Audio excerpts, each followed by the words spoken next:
এই যে এটা আমার নতুন কাকিমা। আজ হচ্ছে বৌভাত আর কাকিমাকে আমি নিজেই সাজিয়েছিলাম। কেমন লাগছে জানিও। চোখটা বন্ধ করো। তাকাও তাকাও। কাকিমাকে রেডি করার পর আমি নিজেই রেডি হয়েছিলাম আর আমার তো অনেকই লেট হয়ে গেছিল।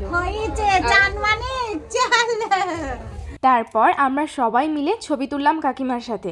আর ছবি তোলার পর খেতে চলে এসেছি, কারণ 10টা বেজে গেছে অলরেডি। আর কন্যাযাত্রী চলে আসলে তারপর খাবার জন্য প্লেস পাওয়া যাবে না। আর প্রথমেই দিয়েছে খাবার মেনুতে স্যালাড, লেবু, ফ্রাইড রাইস আর তার সাথে পনির টিক্কা মশালা। ফ্রাইড রাইসের সাথে পনির দিয়ে খেতে তো দারুণ লাগছিল। আমি আগে পনিরটা খেতাম না, কিন্তু পনির রিসেন্টলি আমার ভীষণ ফেভারিট হয়ে উঠেছে।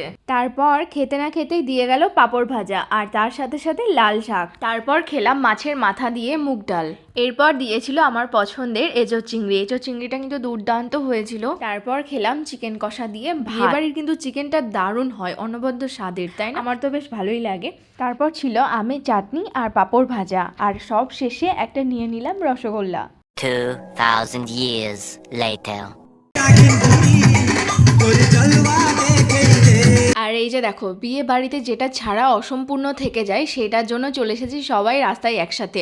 পরিবারের মানুষগুলো সবাই একসাথে হলে আনন্দটা সত্যিই বেড়ে যায়। খুব মজা করেছি, খুব আনন্দ করেছি। আর ওইদিকে কিন্তু কন্যাযাত্রীও চলে এসেছে। মাঝখান থেকে এই সব কিছু আমার বরটাই মিস করে গেল। রাস্তায় এসে সবার সাথে মজা করতে করতে কিন্তু আমার আর এরপরের কোনো ভিডিও নেওয়া হয়নি। রাত 11টা 11:30 অবধি কিন্তু আমরা নাচ করেছিলাম। তারপর মা এসে ডেকে নিয়ে যায় আমাকে।